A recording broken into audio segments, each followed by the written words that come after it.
नमस्कार। संडे सत्संग में आज एक बड़ा सवाल। दरअसल 3 शब्द और तीनों के पीछे एक विचार।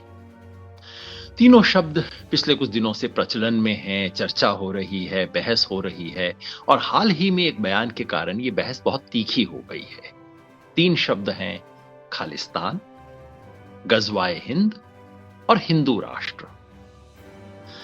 परसों राजस्थान के मुख्यमंत्री अशोक गहलोत ने एक सार्वजनिक बयान दिया। बयान में उन्होंने कहा कि यह खालिस्तान की बात करने की हिम्मत इसलिए हो रही है क्योंकि हिंदू राष्ट्र की बात हो रही है। आप उनके खुद के मुंह से सुनिए। ये अलवर में कांग्रेस के कार्यकर्ताओं को एड्रेस करते हुए अशोक गहलोत जी बोल रहे हैं। और कह इन दोनों जातिवाद भी चलता है, धर्म के नाम पर राजनीति हो रही देश के अंदर।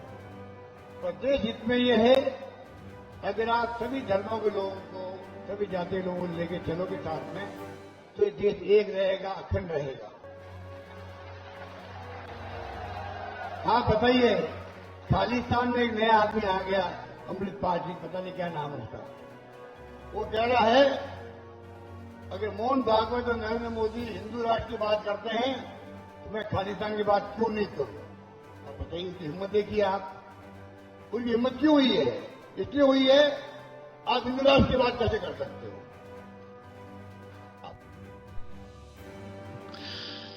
मतलब संदर्भ है इस वक्त पंजाब में जो हो रहा है उसका। पंजाब में जो हो रहा है, एक अमृतपाल करके व्यक्ति हैं जो कि फिर दोबारा पंजाब में खालिस्तान के आवाज को, खालिस्तान की मांग को उठा रहे हैं। इस वक्त उनके पीछे वो अपने आप को वारिसे पंजाब नामक किसी संगठन का नेता बताते हैं और इस वक्त पंजाब की पुलिस उन्हें ढूंढ रही है, उनका पीछा कर रही है। पकड़ नहीं आ रहे, इसके बारे में तरह तरह की मसालेदार खबरें चल रही हैं। क्यों पकड़ नहीं आ रहे, कैसे छुट गए, आम आदमी पार्टी की सरकार कैसी चल रही है, ये सब बातें चल रही हैं। इन सब की चर्चा करना इस वक्त आज हमारा उद्देश्य नहीं है। उद्देश्य ये है, खालिस्तान की बात एक बार फिर उठाई जा रही है और जो व्यक्ति उठा रहा है वो खुद कह रहा है कि देखिए, अगर इस देश में हिंदू राष्ट्र की बात हो सकती है तो फिर मैं खालिस्तान की बात क्यों नहीं कर सकता। और जब अशोक गहलोत जी ने इस बात को बोला है तो कल टीवी पे चर्चा चल रही थी कि क्या आप दोनों को बराबर रख सकते हो, आखिर आप खालिस्तान जैसे विचार को हिंदू राष्ट्र जैसी बात के साथ बराबर समतुल्य कैसे मान सकते हो। और इसके बीच कुछ दिन पहले से चर्चा चल रही थी गज़वाए हिंद नामक विचार की। तो आज मैं चाहता हूं कि तीनों विचारों का हम विश्लेषण करें, देखें ये तीनों विचार के तौर पे कहां है, तीनों राजनीतिक मांग के तौर पे कहां है। तीनों में कुछ सिमिलैरिटीज हैं, तीनों में कुछ साम्य है, समानताएं हैं। तीनों विचार क्या है? खालिस्तान का विचार कहता है कि भारत, जिसे आज हम भारत कहते हैं, भारत का एक टुकड़ा जो पंजाब और उसके नजदीक का इलाका है, इलाके की परिभाषा बदलती रहती है, जहां सिखों की संख्या बहुसंख्यक है, उसको एक अलग से देश बना दिया जाए जहां पे सिखों का बोलबाला हो। मोटे तौर पे विचार ये है, बाकी इसके ऊपर जितना मसाला मिर्च लगाना चाहे कोई लगा दे। गज़वाए हिंद का विचार क्या है? विचार किसका है, इसके पीछे कोई है नहीं है, ये बाद में चर्चा करेंगे। विचार क्या है? विचार ये है कि भारत पे इस्लाम की फतह हो जाए, भारत एक इस्लामिक देश बना दिया जाए। कैसे बनेगा, कोई बनाना चाहता है, नहीं बनाना चाहता है, बात की बात है, लेकिन भारत पर इस्लाम की फतह हो जाए। ये गज़वाए हिंद मतलब गजनी, जो मतलब एक धर्म विरोधियों के विरुद्ध युद्ध चलाने वाले गाजी लोग भारत पे कब्जा कर लें, ये ऐसा विचार बताया जाता है। और तीसरा हिंदू राष्ट्र का विचार। विचार क्या कहता है कि जो हिंदू धर्म की मान्यता रखने वाले, है ना, हिंदू की परिभाषा में यहां कोई पेंच या ये सब नहीं है, जिसे आप हम सब लोग हिंदू समझते हैं, जो मुसलमान नहीं है, जो सिख नहीं है, ईसाई नहीं है, और हिंदू धर्म के तमाम जो संप्रदाय हैं उनको मानने वाले लोग जो हैं, ये देश उनका है। मुख्यतः उनकी रीति परंपरा मान्यताओं के अनुसार ये देश चले। 3 विचार हैं। तीनों विचार में क्या सिमिलैरिटीज हैं, क्या बातें कॉमन है? पहला, ये तीनों विचार धर्म और राजनीति को जोड़ते हैं। दरअसल धर्म और राजनीति कहना भी गलत होगा, क्योंकि ये राज्य सत्ता, सिर्फ राजनीति नहीं, राज्य सत्ता जो नेशन स्टेट है, उसे धर्म धर्म शब्द का प्रयोग करते वक्त सावधानी बरतनी चाहिए, क्योंकि हमारे यहां धर्म का मतलब एक नैतिकता, राइचुअसनेस धर्म है। इसलिए उस धर्म नहीं, हमें इसे दरअसल सांप्रदायिक या पंथिक कहना चाहिए। तो धार्मिक संस्थाओं का जो एक धर्म का जो संस्थागत स्वरूप है, मंदिर है, मस्जिद है, गिरजा है, उनको, और धर्म की जो सत्ता है, धर्म के संस्थागत स्वरूप की जो सत्ता है, उसे राज्य सत्ता से जोड़ती है, पहली बात। दूसरा, ये दोनों विचार कहते हैं कि भारत देश में किसी एक धर्म का बोलबाला हो। फिर यहां धर्म की बजाय हमें संप्रदाय या पंथ कहना बेहतर होगा। किसी एक पंथ या संप्रदाय विशेष का बोलबाला हो। जो हिंदू संप्रदाय का, हिंदू पंथ का बोलबाला चाहते हैं, वो कहते हैं पूरे देश पे बोलबाला हो। जो मुसलमान धर्म का, इस्लाम धर्म का बोलबाला चाहते हैं, वो किसी भी तरह से चाहते होंगे कि पूरे देश पे हो। और जो सिख संप्रदाय का, पंथ का बोलबाला चाहते हैं, वो एक छोटे से हिस्से को अलग करके उसका बोलबाला चाहते हैं। लेकिन विचार तीनों में एक है कि भाई हमारा बोलबाला हो, इस देश में फर्स्ट रेट सिटीजन हम हो, बाकी सेकंड रेट हो। मोटी भाषा में जो मैं कहता हूं कि भारत में कुछ है मकान मालिक, बाकी है किराएदार। कौन मकान मालिक और कौन किराएदार, तीनों की परिभाषाएं जाहिर है अलग अलग होंगी, लेकिन विचार तीनों का एक ही है। तीनों विचार भारत के संविधान के विरुद्ध है। तीनों विचार भारत के जो स्वधर्म, मैं कहता हूं कि स्वधर्म शब्द को अलग अलग अर्थ में समझा जा सकता है, और कई लोग स्वधर्म शब्द का जब मैं इस्तेमाल करता हूं तो बड़ा अकबकाहट महसूस होती है कि स्वधर्म का मतलब अच्छा कोई एक धर्म जो कि भारत का धर्म होगा। नहीं, मैं वो नहीं कहता।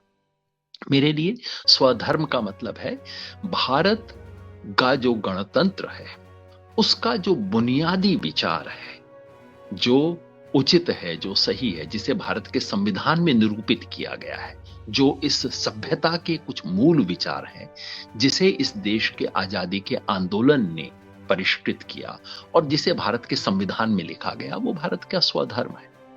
ये तीनों विचार भारत के स्वधर्म के विरुद्ध हैं। तीनों विचार भारत के स्वधर्म के दुश्मन हैं, क्योंकि ये तीनों, भारत का स्वधर्म क्या कहता है? विभिन्नता में एकता। भारत का स्वधर्म क्या कहता है? सभी लोग मिलकर एक साथ रहें। भारत का स्वधर्म क्या कहता है? कि इस देश में हर एक को अपना धर्म मानने की, प्रचार प्रसार करने की स्वाधीनता हो। भारत का स्वधर्म क्या कहता है? कि इस देश में कोई एक फर्स्ट रेट सिटीजन और एक सेकंड रेट सिटीजन नहीं होगा, सब बराबर होंगे। इस मायने में ये तीनों विचार जो हैं भारत के स्वधर्म के विरुद्ध हैं।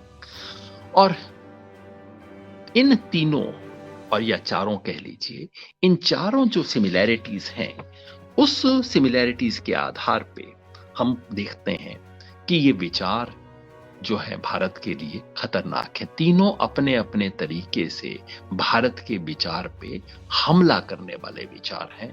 भारत की जो आज स्वरूप है, उस स्वरूप के खिलाफ है। तो कोई भी जिसे भारत में विश्वास हो, तीनों भारत के स्वधर्म पे, जैसा मैंने कहा, आक्रमण करने वाले विचार हैं। जिसे भारत में आस्था है, जिसे भारत की सभ्यता में आस्था है, जिसे भारत के गणतंत्र में आस्था है, जिसे भारत के संविधान में आस्था है, उसे जाहिर है इन तीनों विचारों का विरोध करना चाहिए। बात यहां समाप्त हो सकती थी। मैं सिंपली कह सकता था तीनों विचार गलत है, तीनों का विरोध कीजिए, बिल्कुल सही बात है, यहां खत्म हो जाएगी। लेकिन दरअसल क्या तीनों एक बराबर विचार हैं? मैं चाहता हूं ध्यान से हम इस पे विचार करें, क्योंकि तीनों विचार दरअसल एक बराबर का खतरा है नहीं, क्योंकि तीनों की ताकत अलग अलग तरह की है। तीनों के पीछे राजनीतिक ताकत अलग है, तीनों के नाम लेवा अलग अलग तरह के लोग हैं। पहले लीजिए गजवाए हिंद। अभी जो गजवाए हिंद का विचार है, यानी कि भारत में इस्लाम की फतह हो और सबको इस देश के अंदर, हिंदू सिख ईसाई सब लोगों को इस्लाम के सामने सर अपना झुकाना पड़े, इस विचार का आज के भारत में कोई नाम लेवा नहीं है। जो मुस्लिम सांप्रदायिक ताकतें जिन्हें कहा जाता है, वो भी इसका नाम नहीं लेती हैं।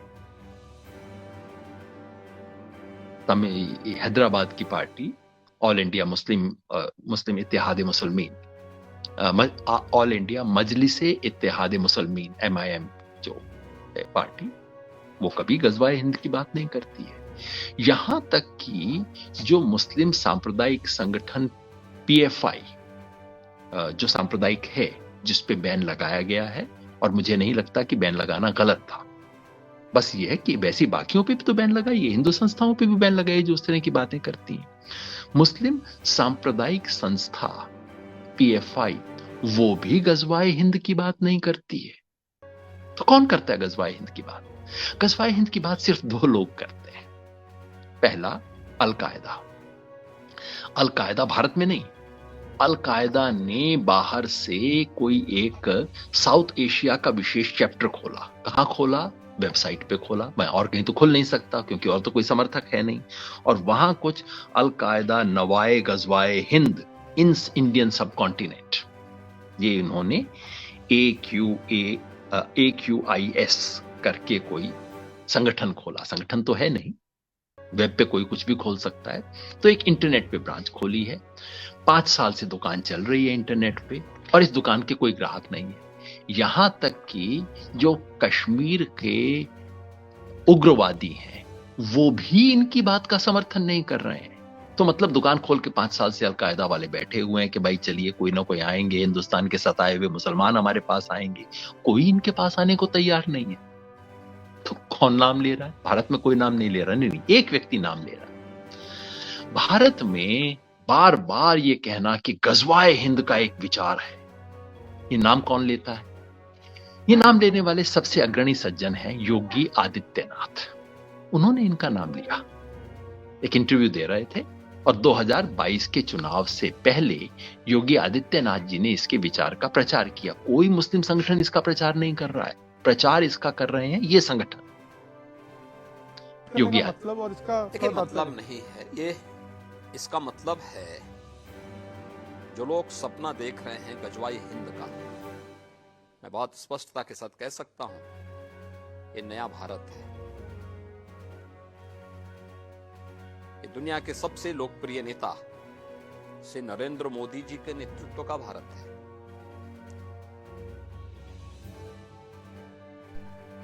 जो लोग सपना देख रहे हैं गजवाए हिंद का, अब सपना देखने वाले हैं नहीं, कोई बोल नहीं रहा है, लेकिन ये कह रहे हैं। क्यों? क्योंकि ऐसा दुश्मन बड़ा कन्वीनियंट है। ऐसा आपको स्ट्रॉमैन कहते हैं ना, खेत के अंदर वो खड़ा कर दिया जाता है।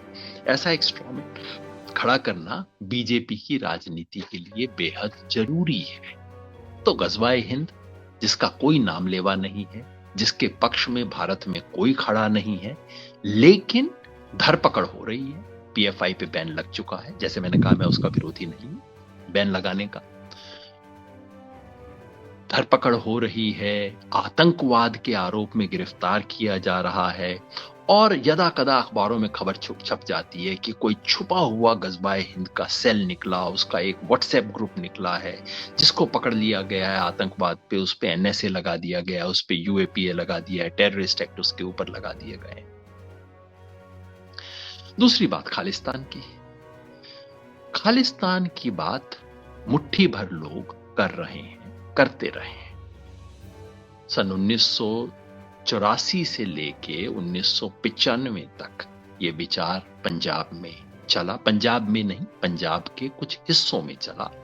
पंजाब की बहुसंख्यक जनता, पंजाब की बहुसंख्यक सिख जनता भी कभी भी इस विचार के साथ नहीं रही, लेकिन कुछ लोगों ने इस विचार को चलाया। और इसमें कोई शक नहीं है कि कुछ मुट्ठी भर बुद्धिजीवी और कुछ लोग इस विचार को धीरे धीरे हमेशा चलाते रहे, दबे छुपे। इसका कहीं समाज में छोटा मोटा समर्थन भी रहा है। और हाल ही में जब जो उपचुनाव हुआ था, आम आदमी पार्टी पंजाब में जीती। उसके बाद जब फरीदकोट में भगवंत सिंह मान की अपनी कॉन्स्टिट्यूएंसी में चुनाव हुआ और वहां पे जीत गए सिमरजीत सिंह मान अचानक, तो उसे भी पंजाब में कहीं दबे छुपे खालिस्तान के समर्थन के साथ जोड़कर देखा गया। हालांकि सिमरजीत सिंह मान ने स्वयं ऐसा नहीं कहा, लेकिन ऐसा कहा गया। पंजाब में एक छोटे से वर्ग के अंदर इसका समर्थन रहा है, और बहुत, लेकिन वो खुल के बोल नहीं रहे थे। ये जो अपने आप को वारिसे पंजाब कह रहे हैं, ना तो वारिसे पंजाब है, ना तो ये वारिसे सिख है, लेकिन ठीक है, स्वयंभू लोग हैं, अपनी बात कह रहे हैं। तो अमृतपाल सिंह ने ये जो बाहर से आके अब एक अपना एक खड़ा किया है, अपना दल खड़ा किया है, ऐसी हरकतें करनी शुरू की हैं जो बिल्कुल क्लियरली गैर कानूनी हरकतें हैं। और पंजाब के तमाम समझदार लोग, हिंदू और सिख, तमाम पंजाब के बुद्धिजीवी, पंजाब की राजनीति समझने वाले तमाम लोग काफी दिनों से कह रहे हैं कि भाई खुल्लम खुल्ला ऐसी हरकतें कर रहा है, आप लोग इसके विरुद्ध कार्रवाई क्यों नहीं कर रहे हैं। और पंजाब को समझने वाले लोग फिर याद दिला रहे हैं कि 1982-83 में भी ऐसा ही कुछ हुआ था, जब पंजाब में भिंडरावाले का उदय हुआ था। उस समय कांग्रेस की सत्ता थी। और पंजाब के जानकार लोग कहते हैं कि अगर उन पर वक्त रहते कार्रवाई की गई होती तो गोल्डन टेम्पल पर ऑपरेशन की नौबत ना आती, और उसके बाद जो दुखद अध्याय देश को देखना पड़ा, पंजाब को देखना पड़ा, सिख समाज को देखना पड़ा, उस सब की नौबत ना आती अगर वक्त से कार्रवाई की गई होती। इसलिए पंजाब के तमाम लोग स्पष्ट कह रहे हैं कि इस व्यक्ति पर और ये जिस तरह की हरकतें कर रहे हैं इसके ऊपर कार्रवाई कीजिए। कार्रवाई करने में देरी हुई, लेकिन अब कार्रवाई हो रही है, धरपकड़ करने की कोशिश हो रही है, वो चकमा दे रहे हैं, इधर उधर जा रहे हैं, बाद में वीडियो रिलीज कर रहे हैं। और अमृतपाल अपनी वीडियो में कहते हैं कि भाई जब मोहन भागवत बात कर सकता है हिंदू राष्ट्र की, जब नरेंद्र मोदी जी बात कर सकते हैं हिंदू राष्ट्र की, तो मैं खालिस्तान की बात क्यों नहीं कर सकता। तो खालिस्तान के विचार के नामलेवा हैं, लेकिन बहुत थोड़े लोग हैं, और उन पर अब देर से ही सही कोई कार्रवाई हो रही है। अब तीसरे विचार को लीजिए, हिंदू राष्ट्र, इसके नामलेवा है, खूब है, हर जगह है, खुल्लम खुल्ला है, दिन दहाड़े हैं, मंच से बोल रहे हैं, ऊपर से नीचे तक बोल रहे हैं, संसद में बोल रहे हैं, संसद के बाहर बोल रहे हैं। ये तो हिंदू राष्ट्र की प्रतिज्ञा ले रहे हैं खड़े होके। ये अंबाला के एमएलए कोई है, अंबाला में कोई एमएलए शपथ लेते हैं, वचन देते हैं, संकल्प करते हैं, हिंदुस्तान को हिंदू राष्ट्र बनाने के लिए, बनाए रखने के लिए, आगे बढ़ाने के लिए हम सब प्रतिबद्ध है। इसके लिए ये सिर्फ एक नमूना, छोटा सा नमूना जो आसानी से इंटरनेट पे मिल जाता है। आपको ऐसी तमाम, ये अपने आप को धार्मिक नेता कहने वाले, धार्मिक बाबा संत कहलाने वाले ये लोग मिल जाएंगे। हिंदू राष्ट्र बनेगा, आपको ऐसा कोई वीडियो मिलता है जो यूं खड़े होके 100, 500, 200 लोग शपथ ले रहे हो, मैं खालिस्तान बनाऊंगा, मैं गजवाए हिंद बनाऊंगा। नहीं, ऐसी आप कल्पना भी कर सकते हो। जो समुदाय रामनवमी के नाम से जिसमें दहशत हो जाती है, शर्म की बात है हमारे लिए इस देश में। मर्यादा पुरुषोत्तम राम के नाम का त्योहार जो है वो आज एक दहशत फैलाने का बन गया है त्योहार। इस बार फिर हुआ, पिछले साल हुआ था, इस बार फिर वैसे ही हरकतें हुई हैं। वो समुदाय जो कि रामनवमी के नाम से जिसमें दहशत हो जाती है कि लो फिर मुसीबत आ गई, फिर कुछ होगा, फिर कुछ हमारे पे अत्याचार होगा। आप कल्पना कर सकते हैं कि वो समुदाय कहीं खड़ा होकर कह रहा होगा कि हम हिंदुस्तान में इस्लाम का झंडा फहराएंगे, सब हिंदुओं को झुकाएंगे। इससे ज्यादा हास्यास्पद बात कोई हो सकती है? हास्यास्पद छोड़ दीजिए, इससे ज्यादा क्रूर व्यंग कोई हो सकता है? ऐसा कोई नहीं है। खालिस्तान की बात होती है, बंद कमरों के अंदर जरूर ऐसी कुछ कस्में भी लोग खाते होंगे, लेकिन किसी की हिम्मत है कि वीडियो चला के इस तरह से शपथ ले, हम भारत में खालिस्तान बनाएंगे, उसके लिए जान दे देंगे, भारत के संविधान को ऐसा बनाएंगे? ऐसा वीडियो आप देखते हो? जो वीडियो चलते हैं ना 2-4, ये सब कनाडा के लिए वीडियो है, भारत का वीडियो नहीं। लेकिन हिंदू राष्ट्र के वीडियो चलते हैं। ये एक छोटा सा नमूना है। यहाँ के सांसद कहते हैं, तथाकथित धर्म संसद करके कहते हैं, हम इतने लाख मुसलमानों का कत्ल करवा देंगे, इस देश में मुसलमान खत्म हो जाएंगे। ये बीजेपी से निकाले गए निष्कासित एमएलए हैं जो हैदराबाद के अंदर परसों किस तरह की हरकतें कर रहे थे, किस तरह के भाषण देते हैं, किस तरह के शब्दों का इस्तेमाल करते हैं। सुप्रीम कोर्ट के जज साहब कहते हैं ये बहुत बुरी चीजें हैं, इस पे कंट्रोल होना चाहिए। कौन कंट्रोल करेगा? बिल्ली के गले में घंटी कौन बांधेगा? तो 3 विचार हैं, तीनों भारत के विरुद्ध हैं, तीनों के खिलाफ खड़ा होना चाहिए। एक जिसका कोई नाम लेवा नहीं है, लेकिन पकड़ पकड़ के पुलिस जिसके खिलाफ आतंकवाद का केस बना रही है। दूसरा, जिसके मुट्ठी भर नाम लेवा है और अब पूरी पंजाब पुलिस उनके खिलाफ चल रही है। और तीसरा, जिसको खुल्लम खुल्ला सड़कों पे बोला जा रहा है, कोई कार्रवाई नहीं, कोई उसके बारे में बोलता नहीं, क्योंकि सबको पता है कि ऊपर से आशीर्वाद है। अब आखिरी बात, दरअसल क्या ये तीन विचार दरअसल तीन अलग विचार हैं, या कि ये तीन मुखौटे हैं जिनके पीछे एक हाथ है, तीन कठपुतलियां हैं जिन्हें चलाने वाली उंगली एक है।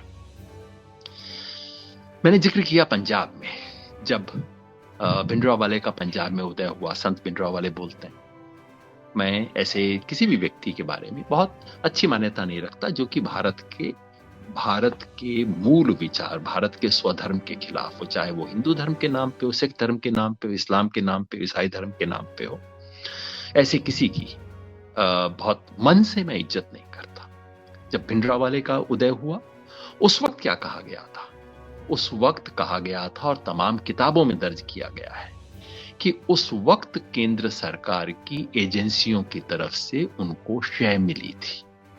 वक्त रहते हुए उनके खिलाफ कार्रवाई ना हो, इसके पीछे एक राजनीतिक खेल था कि इसे होने दो और अकालियों का काम तमाम हो जाएगा पंजाब के अंदर। एक छोटा राजनीतिक फायदा उठाने की नीयत से यह बड़ा खेल खेला गया, जिससे पूरे देश को इतना भारी नुकसान हुआ। और आज भी 1984 एक धब्बा है भारत के इतिहास पे। कहीं वैसा ही खेल इस वक्त नहीं खेला जा रहा। गजवाए हिंद का तो मैंने साफ बताया। गजवाए हिंद के विचार को अब बढ़ाना, इसके बारे में चर्चा करना, केवल आरएसएस बीजेपी के लोग कर रहे हैं। आप इंटरनेट पे सर्च करके देख लीजिए, केवल और केवल वो इसका नाम लेते हुए मिलेंगे और कोई लेने वाला नहीं है नाम का। क्यों लिया जा रहा है? जिस विचार को हिंदुस्तान के ना मुसलमान चाहते, ना मुसलमानों के धार्मिक नेता चाहते, ना मुसलमानों के सांप्रदायिक नेता चाहते, उसका विचार क्यों लिया जा रहा है? इसलिए कि शायद इससे हमें एक खास तरह की हिंदुओं की सांप्रदायिक राजनीति करने में आसानी मिलेगी। आखिर किसी ना किसी तरह के विचार को हमेशा कोई ना कोई दुश्मन चाहिए होता है, वो दुश्मन खड़ा करना बहुत आसान हो जाता है। खालिस्तान की बात, कार्रवाई में इतनी देर क्यों हुई और इतनी ढील क्यों है?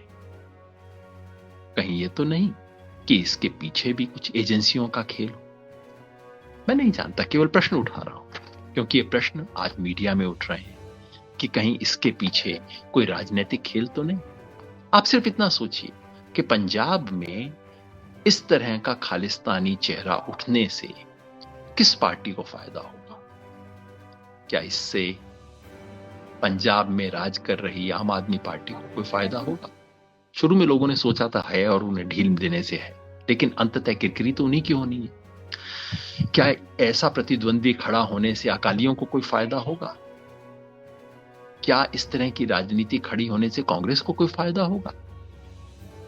या कि ऐसा व्यक्ति के खड़ा होने से बीजेपी को पंजाब में और बाकी देश में प्रचार करने में मदद मिलेगी? बीजेपी का जो पंजाब के हिंदुओं में आधार घट गया था, क्या उसे बढ़ाने में मदद मिलेगी? ये सवाल हैं जिन पे हमें सोचना चाहिए। हमारे निष्कर्ष जो भी, कहीं ऐसा तो नहीं कि 80 के दशक की तरह वहां भी कुछ एजेंसियों का खेल,